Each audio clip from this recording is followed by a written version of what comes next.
Good morning, Dr. Asen. How are you doing today? I'm well. How are you? I'm doing all right. Thanks for joining us.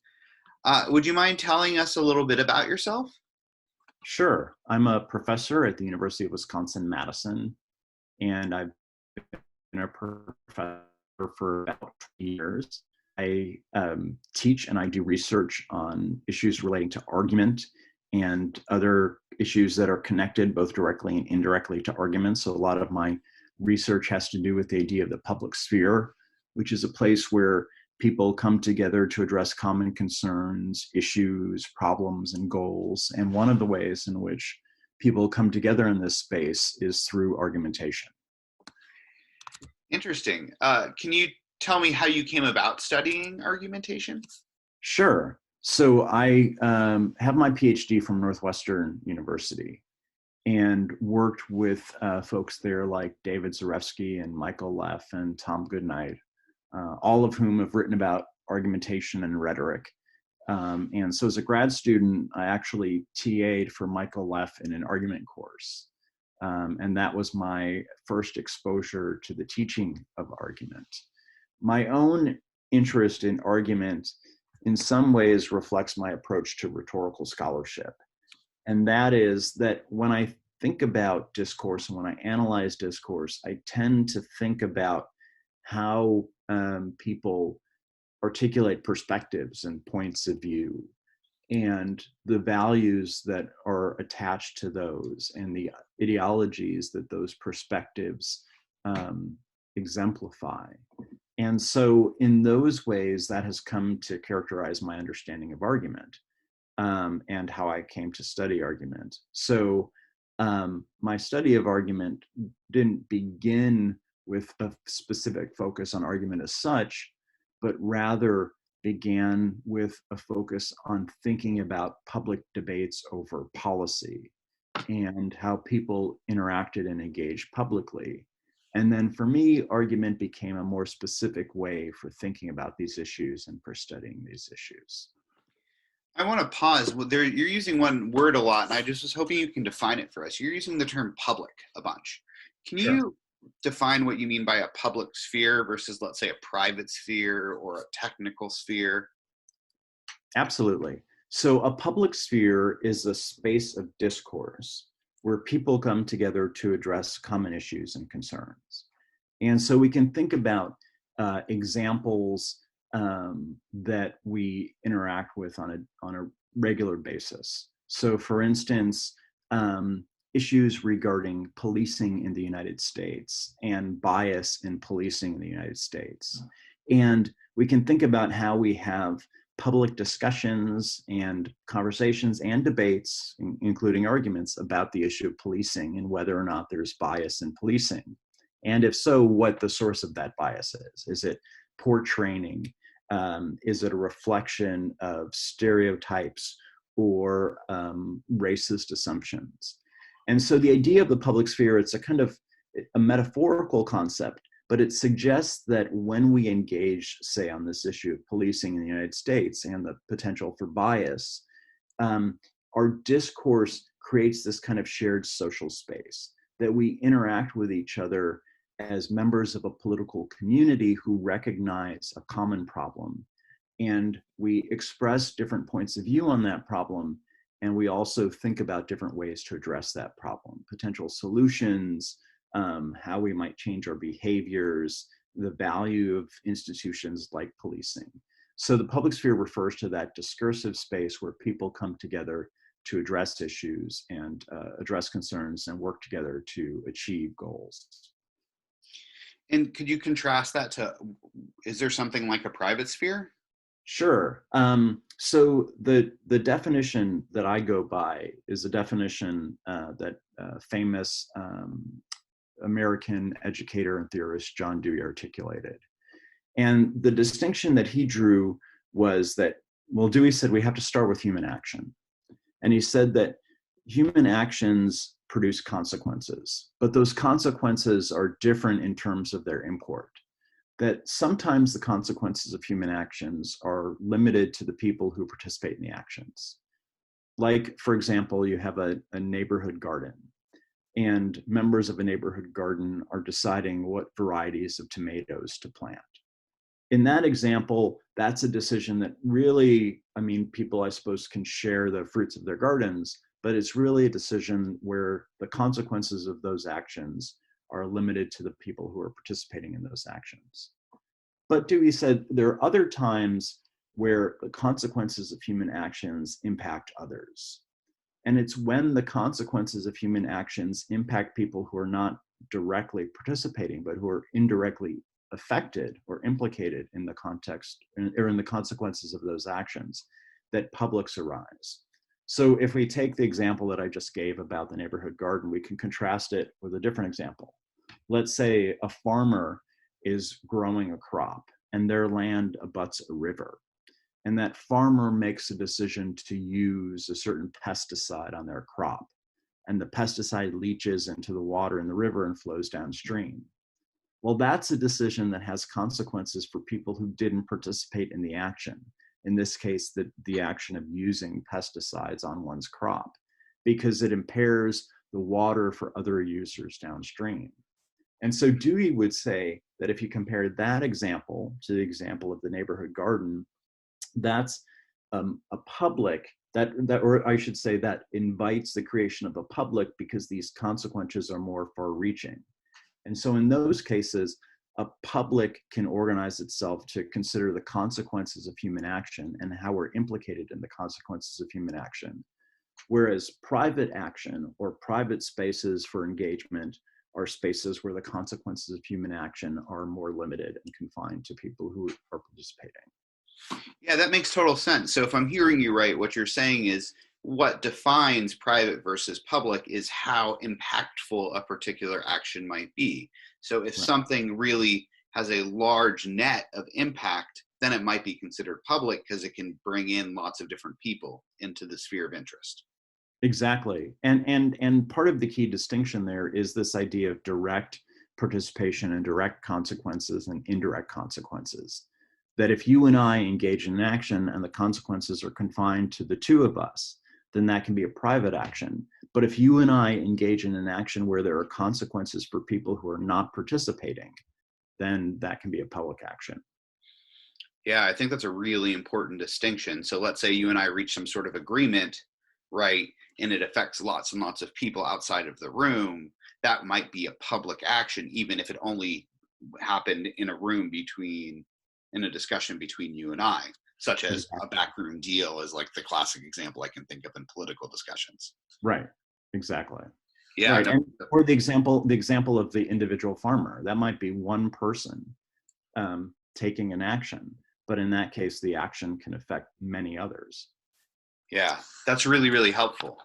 So sort of coming back to your biography, you went to Northwestern, you started getting interested in these questions, looking at how people then started discussing these issues, like they're discussing what the farmer ought to do, right? He might think that, well, or she, this is my individual decision about what to do in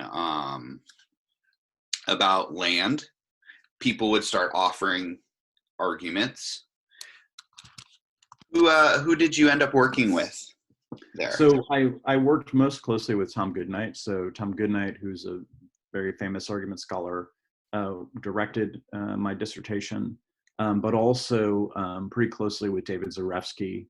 I TA'd for Mike Leff when he was there. And so again, these are three argument scholars and rhetorical scholars, all of whom I worked pretty closely with when I was at Northwestern. Excellent. And what do you think argumentation then offers society? I think about this in two ways. I started in answering your questions talking about my research, but I also think about this as a teacher.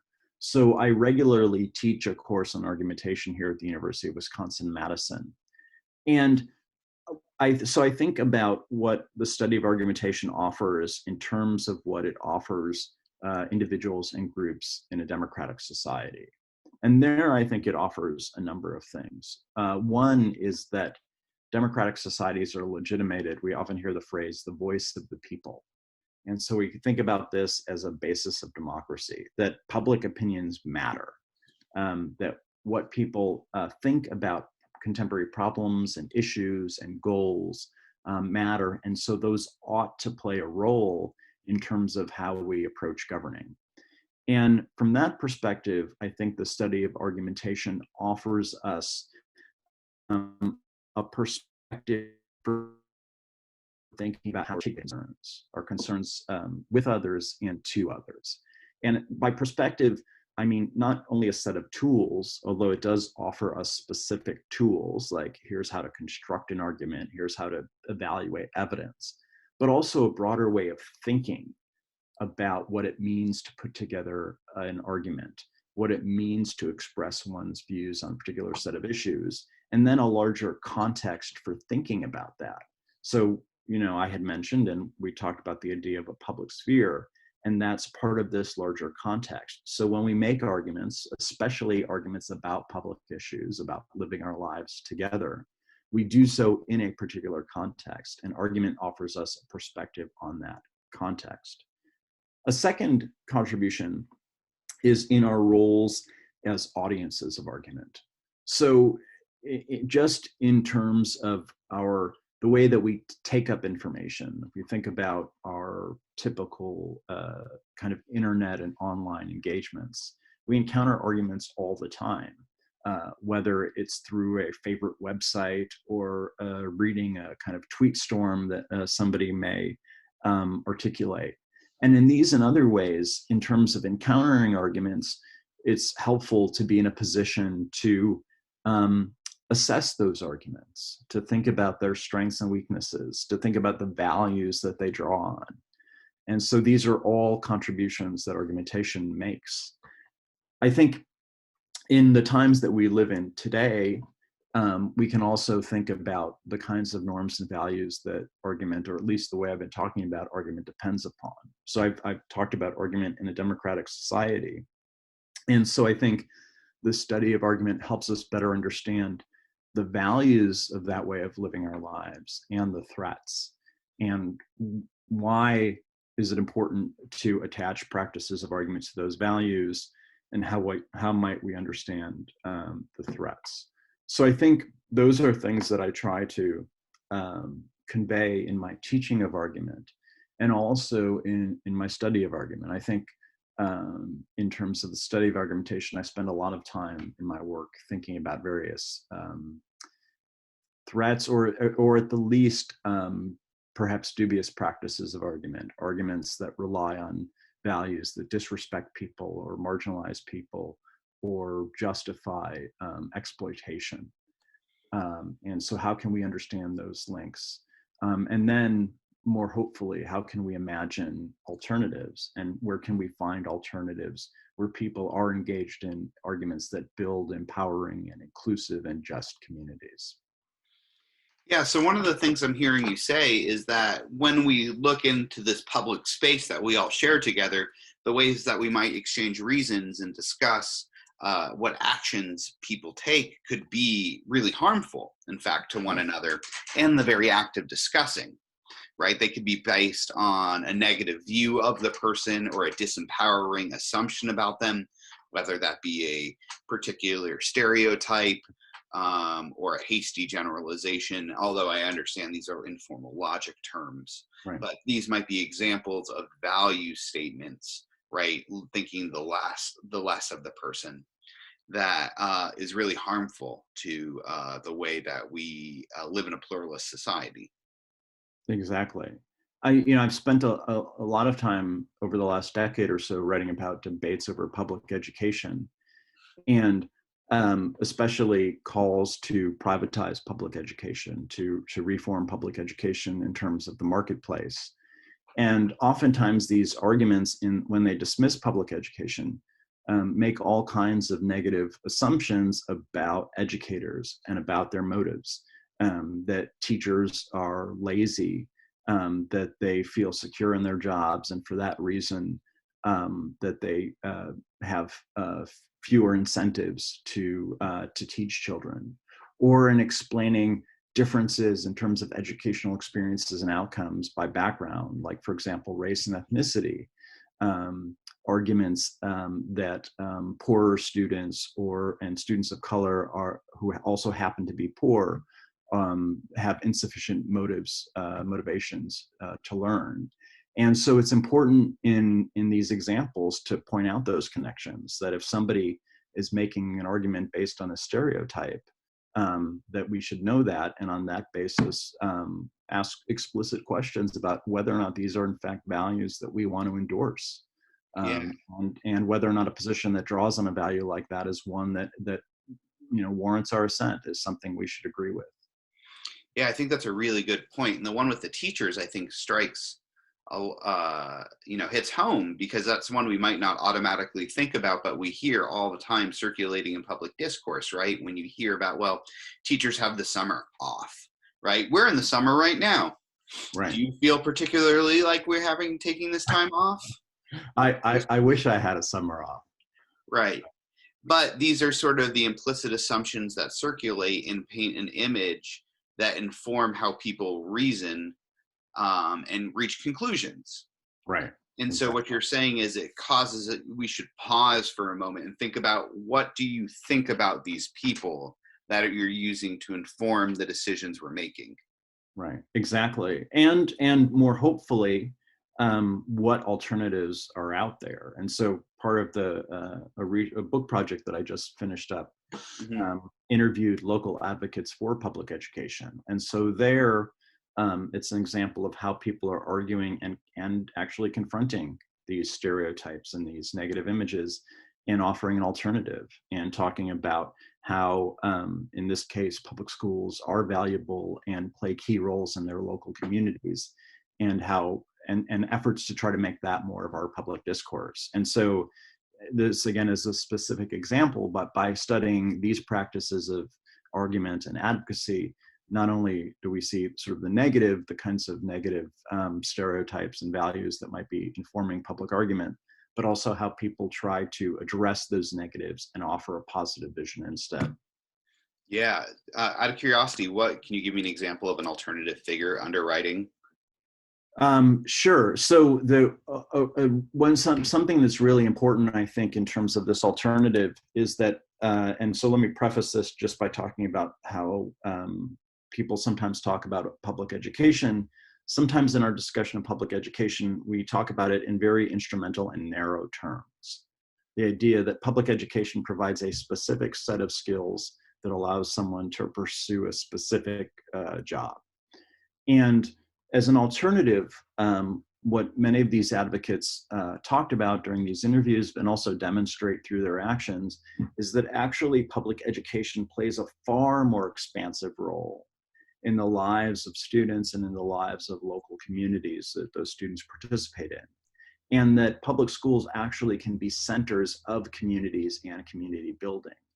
And so the idea that the value of public education is a narrow set of skills which can be delivered in any number of ways and then justifies private forms of education and other kinds of things, really takes this much larger contribution and this much more nuanced and stronger connection between schools and community, and really just takes a sliver of it and makes that sliver the whole of education.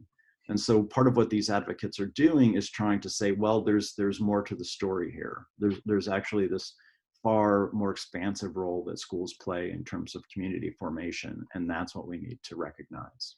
Yeah, I love that. That's awesome. So rather than thinking about it as strictly a commodity, they're like, actually, no, we play all of these other important roles in knitting the community together. And then what it's doing is, it sounds like it's giving an alternative way to start thinking about the sort of labor a teacher does to inform an alternative discussion that might unfold. Right, exactly. And so again, just to pursue this specific example for a moment. So in a lot of places, schools are also places where kids get medical treatment, where kids who might otherwise go hungry get meals. They're sources of community building. They're places where we go to vote. They're places of arts and culture for local communities who come to school to watch performances or to watch sporting events. And so again, the argument part of this is that by studying argument, in this case, by turning to the local and kind of paying attention to these local discourses, we perhaps get a different understanding of what education is and how schools serve communities than if we focus on particular discourses that tend maybe to circulate in national context and national media and politics.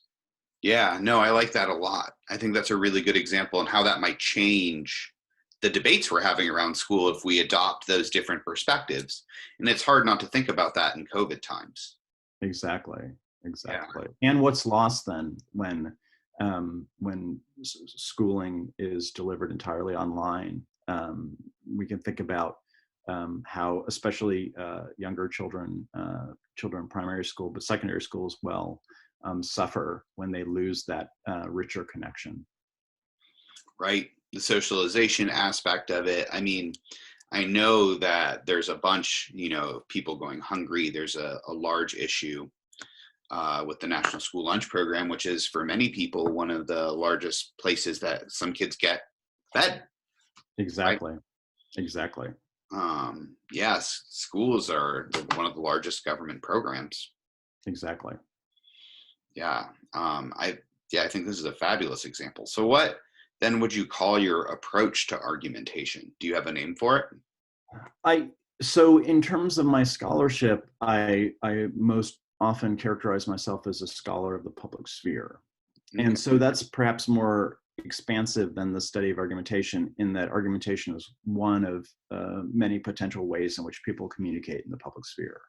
But it certainly shapes my approach to argument, in that I'm particularly interested in argument as a form of public engagement, that we argue in different aspects of our lives in different ways, and those can be including in our family lives. We might argue about what to have for dinner, or where to spend a vacation in non-pandemic times when people can go places for vacation.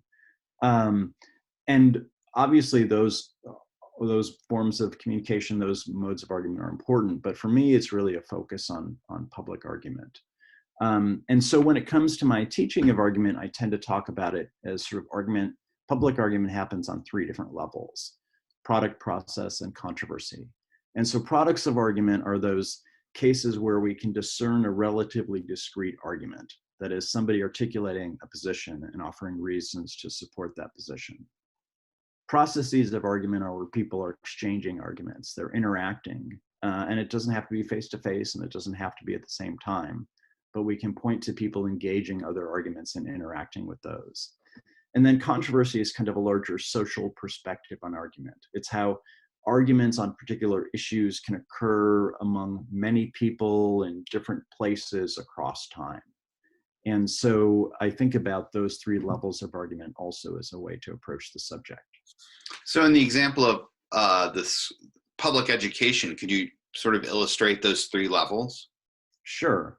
So in terms of public education, we can imagine, and the advocates I talk to have done this, talking about the value of schools to their community in a number of ways. And so an advocate might talk about the value of schools to community in terms of providing a kind of intellectual content for children in a building. But they do more than that. They also provide social services, whether it's medical attention or food for students who are hungry, or other kinds of services.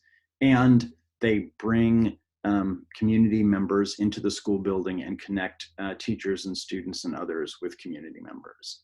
And so that would be an example of argument as product, that an advocate has said that schools are valuable to their communities, and they've offered some specific reasons to support that position as to why schools are valuable to their communities. They've talked about the specific benefits that schools offer students. They've talked about sort of the extracurricular benefits that schools offer students and connections between schools and community. Now, if we think about argument as process, we can imagine an advocate like that objecting to the kinds of arguments that might be offered by a market-based reformer, like our current Secretary of Education, Betsy DeVos. And so one of the positions that Betsy DeVos has taken as Secretary of Education is that education can be delivered in various kinds of ways. So what she does is she separates the means and ends of education. So some people will choose a public school, others will choose a private school, and if they do so, their tax dollars should follow them. So in processes of argument, you can imagine an advocate objecting to this idea of separating means and ends. And the reason they might object to it is because their position is that schools, the role of schools in children's lives and building communities is not simply about the delivery of a specified content. Were it simply about the delivery of a specified content, then perhaps that could happen in a variety of ways. But this nuanced, multifaceted connection of school and community requires engagement that can't separate means and ends, that means and ends work together. And so if an advocate were to say, well, Secretary Betsy DeVos says this about education, and here's my response, that might demonstrate a process of argument. Here's an example of somebody engaging the arguments of someone else, and in this case, offering other reasons to think about a position. And then the controversy level is to think about debates over education in the United States, for example, as they unfold over time. And we've had debates about education in the United States that have unfolded over several decades. In the 1980s, a famous report was released called A Nation at Risk that suggested that primary and secondary education in the United States needed fundamental reform. And so if we use that, for example, as a starting point, then we've had 4 decades of debate in the United States about public education, what works, what doesn't work, and what we should do. Yeah, and it seems like part of the controversy also would have multiple different layers, and it unfurls in lots of different directions. Exactly, right. And so you could even sort of use these examples at a local level. So I live in Wisconsin. The city of Milwaukee, which is the largest city in Wisconsin, is the first place in the United States that had vouchers. Vouchers are basically tuition grants that take public tax dollars and allow families to use them for private education. And that started in the 1990s in Wisconsin, in Milwaukee. So you could even sort of zoom to one particular place in this example, the city of Milwaukee, and you can find arguments as product, specific discrete arguments made for or against vouchers.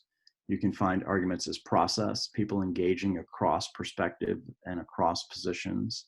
And then you can think of a larger controversy that in Wisconsin has been going on at least since the 1990s. Well, I bet it's crazy because then I bet you see it become evidence or data then is used further on later as it's cited as examples in the literature. Right, that's exactly right. And so some of these local advocates, for example, say that vouchers were supposed to improve educational outcomes for poor Black and Latino students in Milwaukee. And we've had vouchers for 40 years now, and that simply hasn't happened. And so this is a very specific example of how previous arguments become evidence for present arguments. Yeah, there's like a chain, sort of like it chains out. It's kind of cool to watch it. Yeah, happen. Exactly. So when you're going about studying these, or how do you go about studying these, I should say? Sure. So I a couple of different ways. One of the sort of typical ways that I use is I tend to think about sort of those larger debates that are happening and start there.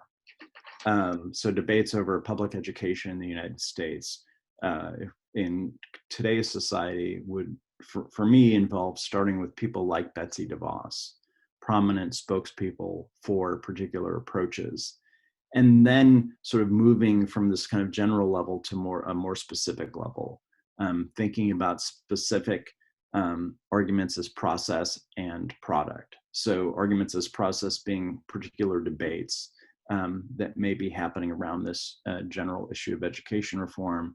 And then in DeVos's case, particular speeches, for instance, that she has delivered on the subject of education reform. And so So in that sense, my approach is to identify kind of a wide-ranging debate, and then try to identify more specifically particular advocates and particular arguments that people are making. Related to that, although perhaps not as typical an approach for me, it includes the kinds of interviews that I've been referring to. And there, that starts with identifying particular advocates and then trying to figure out what arguments they're making on an issue.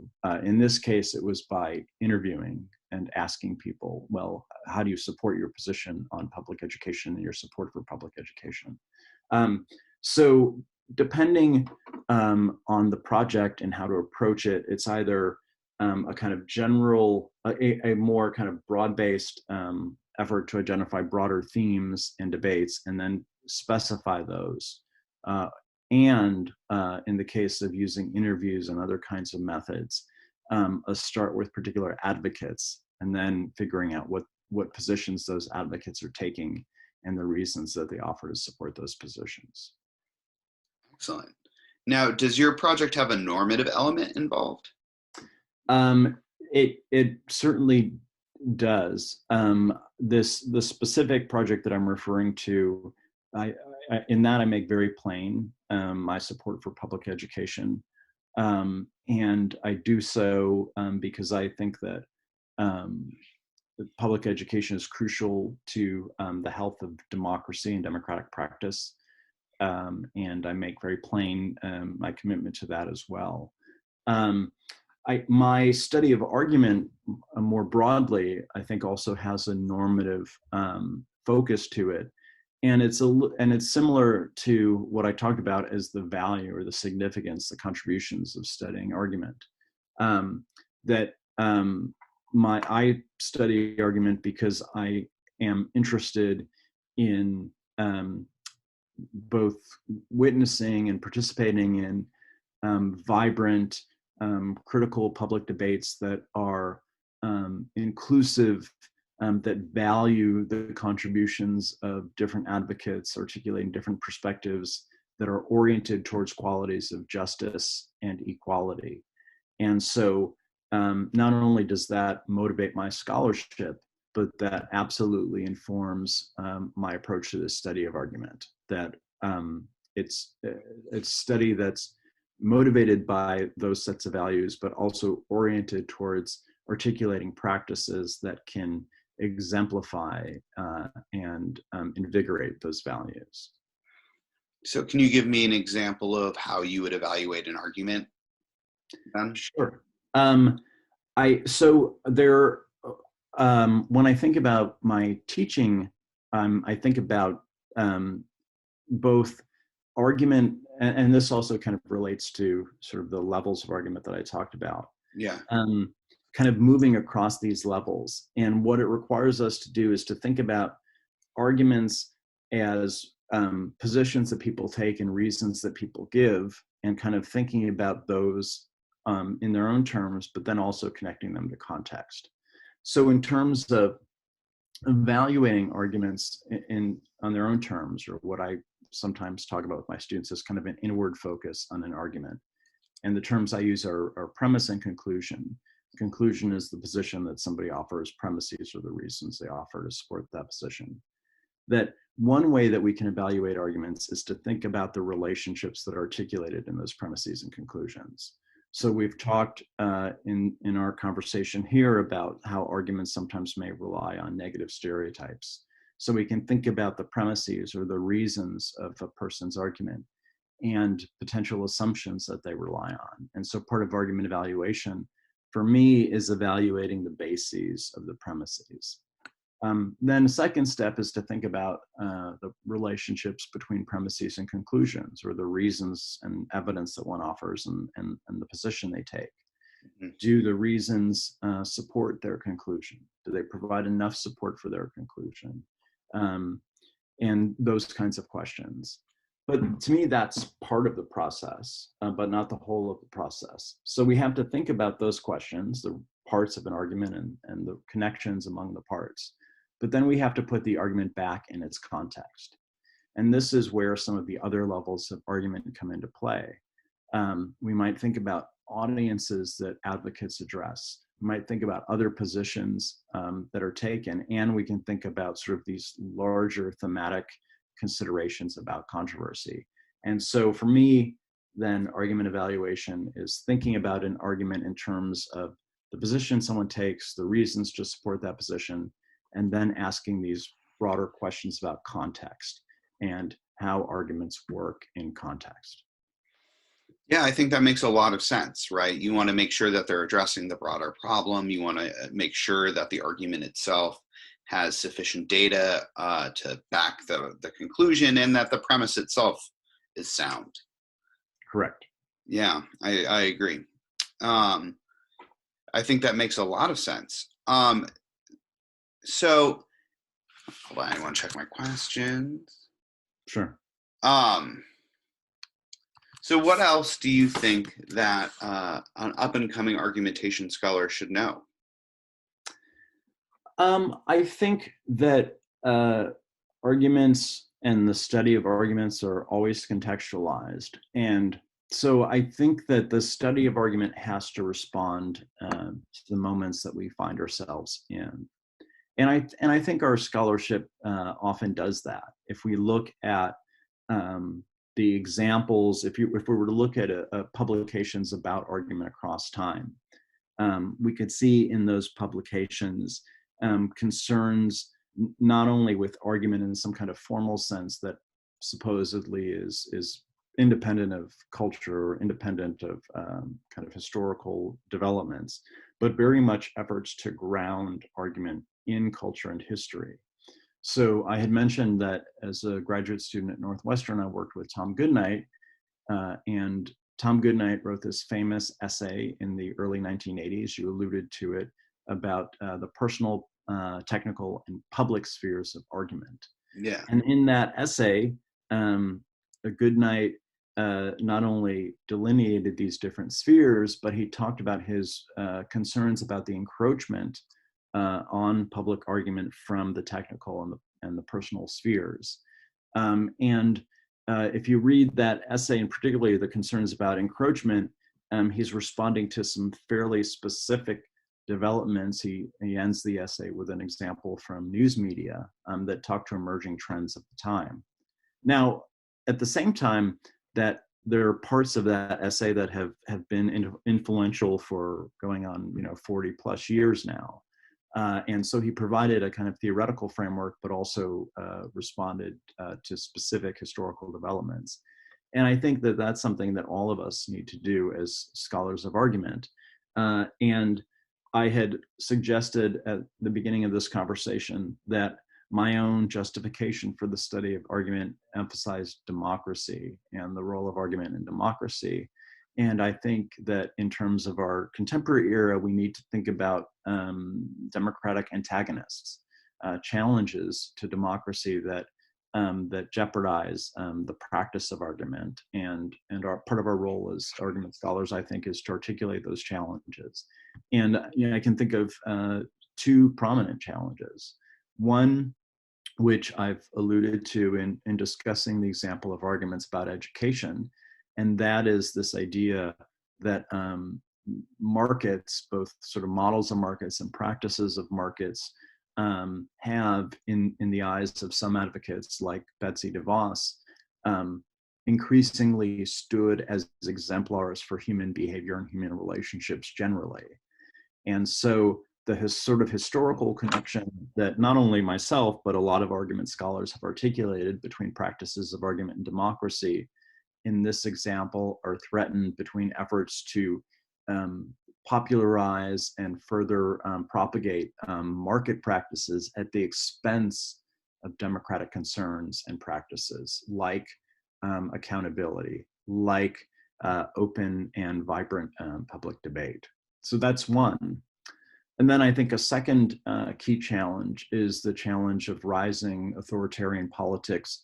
And I think in the United States and other countries as well, an authoritarian politics that is deeply tied to a kind of white nationalism. So we see a resurgent, not only of authoritarianism, but an authoritarianism that perpetuates the racial hierarchies, that imagines the United States as a white nation, as a Christian nation. And here too, these are practices that threaten democratic engagement and democratic argument.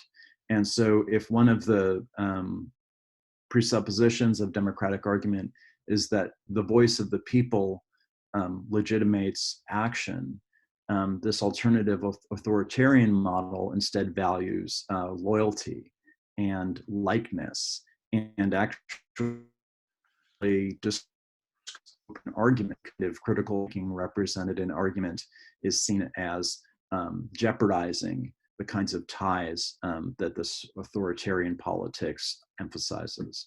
So I think we have to be mindful of these challenges and do what we can in our role as argument scholars, and certainly in other aspects of our lives we can do other things.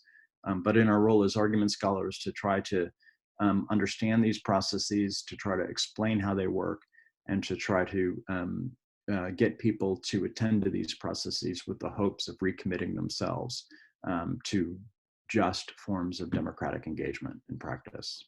So I have a question about that last one. Sure. So what would you say is a just response to the rise of white nationalism? Is it to cancel it? Is it to try and reason with it? Is it force? I think there are many kinds of responses. So what is a just argument response? Because, and there are also many forms, there are many potential communicative responses. So for example, protest is an appropriate response. And there are aspects of protest that employ argument and advance argument, but we shouldn't conflate argument and protest. Sometimes protest does other kinds of things. Sometimes argument does other kinds of things. So one response to authoritarianism is protest. What would an argument response look like? I think that an argument response underscores the value of critical examination and the purposeful work that we can and should engage in building and sustaining our connections with others. So the authoritarian demands assent. They demand compliance. And authoritarianism, especially a kind of racial authoritarianism, sees affiliation as automatic. If it's a question of blood, then our connections are either there or they're not there.